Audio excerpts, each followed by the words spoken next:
Erev Tov Chavrim, I'm Stephen Ben-Nun. You're watching Israeli News Live. Very serious situation going on over in the Middle East and even in mainland Russia. Also, we have an attack happening in China that has left already 7 dead and some 60 plus wounded.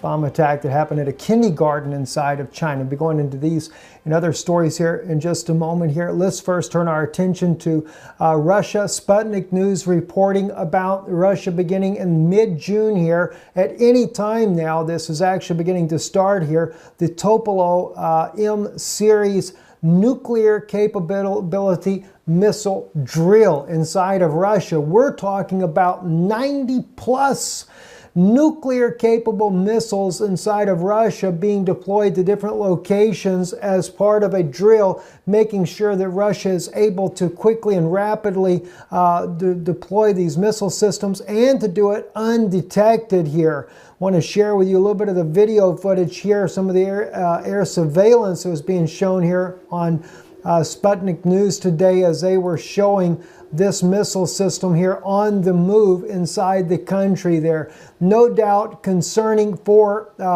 NATO and their partners there. Of course, NATO has been preparing for their own drill on Russia's western border there. And some believe that this is a show of force by Russia. In fact, Sputnik News is reporting that Russia is doing this as a way to send a signal, a message to NATO allies that Russia is a force to be reckoned with. And some of these missiles, by the way, very similar to that of the Dongfeng 41, the Chinese version of the ICBM that carries 10 warheads. Russia actually has these missiles that carry 4 independent warheads. And of course, one of an 800 kiloton ammo on top of that. All of them nuclear capable ICBMs and yet portable at the same time.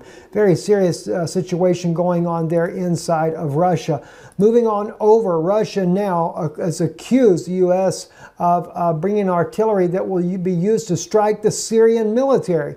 U.S. deploys the HIMARS artillery in Syria could strike pro-government forces, according to Moscow. That's their latest opinion about what's going on there. They also state here that the U.S. has redeployed 2 high-mobility artillery rocket systems from Jordan to a U.S. Special Forces operation base near Syrian town of Al-Tanf, which is 18 kilometers from the Jordanian border. Deployment of any foreign weaponry to Syria, especially multiple artillery rocket systems, has to be coordinated with the sovereign state government, the ministry's statement read. It noted that the range of the HIMARS cannot allow for providing support for U.S.-controlled Syrian Democratic Forces operating against Daesh and Raqqa. So they said here, the U.S.-led anti-Daesh coalition has several times already attacked Syrian government forces fighting Daesh near the Jordanian border. It is possible to assume that the similar strikes could be continued in the future involving HIMARS from now on. So what objective is the U.S. pursuing in Syria, and whom are the U.S. servicemen fighting there? This statement said regarding the deployment of this particular HIMARS weapon that has been deployed by the U.S. Special Forces there in southern Syria. We've been bringing this out to you already here on Israeli News Live that no doubt the U.S. coalition will strike Damascus, and that the actions that they are taking at this particular point in time are those of a provocative nature to try to draw both the Syrian government as well as the Iranian forces into an open combat. Also, I wanted to share with you, World on Alert. They keep posting these videos here of supposedly Syrian and Russian forces dropping bombs on the city of Dara. So I decided to do a little bit of research. Why would either Syria or Russia be targeting this city here with the bombs that they're dropping in the area?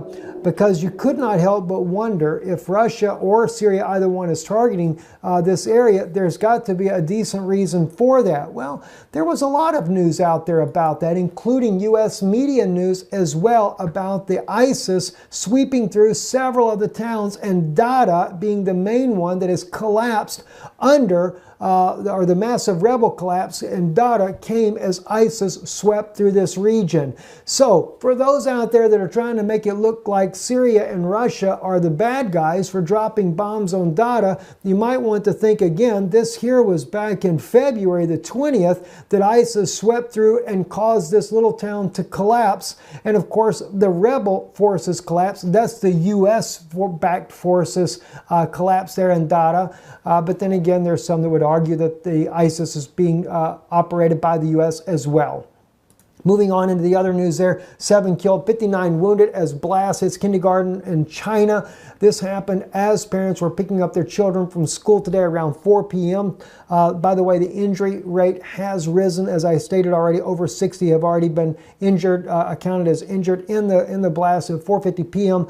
Thursday. It is still under investigation, trying to determine who did the bombing or what caused this blast in the first place. So we're not fully up to date on this story here, other than to say it is an appalling situation that so many children were affected by this. And by the way, I've seen the photos of it as well. There were definitely children that were unconscious on the ground. One child receiving CPR due to this blast that took place there.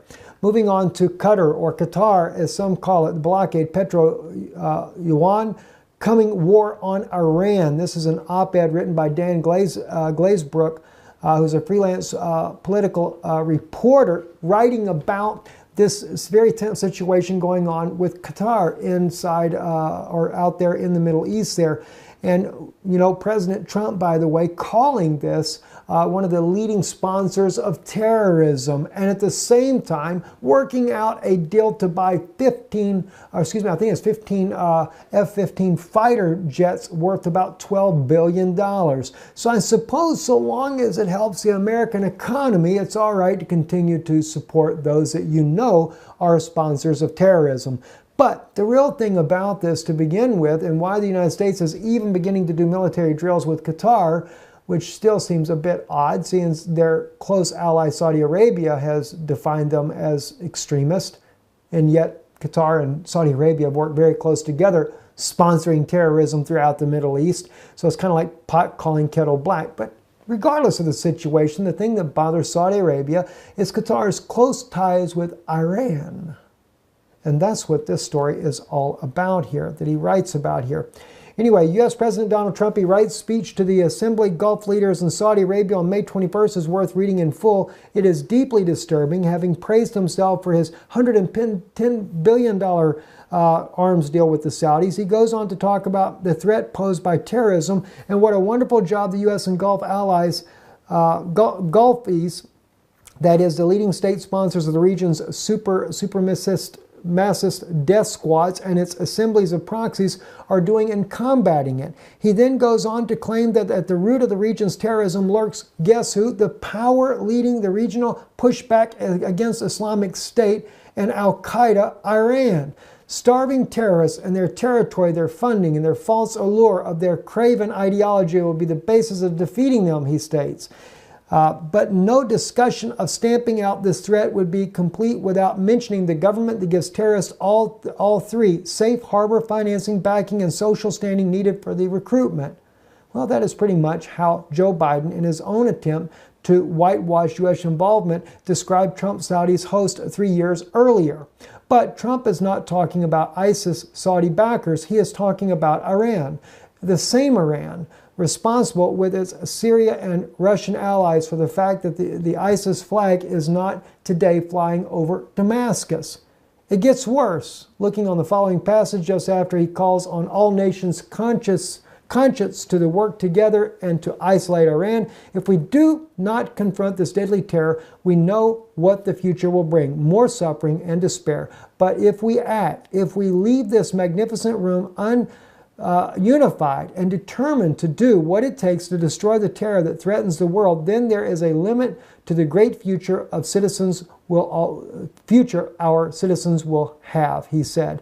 The birthplace of civilization is waiting to begin a new renaissance. Just imagine what tomorrow could bring.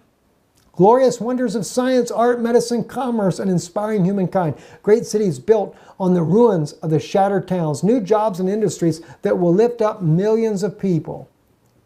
That's terrible. As he states here, this is the language of genocide. Heroism and genocide have always gone hand in hand, and the settler colonial ideology internationalized by the likes of Trump, for which building great cities are the ruins of shattered towns. I don't know if President Trump really realizes what he's getting into when he says some of the things that he says, but I can tell you one thing. The article sums up exactly what we see going on in the Middle East. And it's not just President Trump. It was whether it be President Trump, President Obama, President Bush, they have all been great supporters of the Saudi royal family. What for? Only to destabilize more of the Middle East and kill more innocent people? Is this the reason for it? I mean, it's deplorable what's going on in the Middle East. And Qatar? Sure, President Trump was right to say they're a sponsor of terrorism, but so are the Saudis. Well, if they're sponsors of terrorism, why give them more weapons to cause more terrorism? I mean, it's really sad, the things that I see that are going on in the world today. And, we might say, is Russia any better? I can't say Russia's any better. But then again, everybody's trying to antagonize Russia. What are we doing with our military on Russia's western border? Or even for that fact, on the eastern border? Well, we justify it because of North Korea. Well, North Korea is a problem. I agree with that. Or is it just to justify have more forces on Russia's eastern border as well? Not quite sure. Anyway, I'm Stephen Ben-Nun. You're watching Israeli News Live. It is a world that is in turmoil, and it doesn't seem like anybody has a good answer on how to resolve it.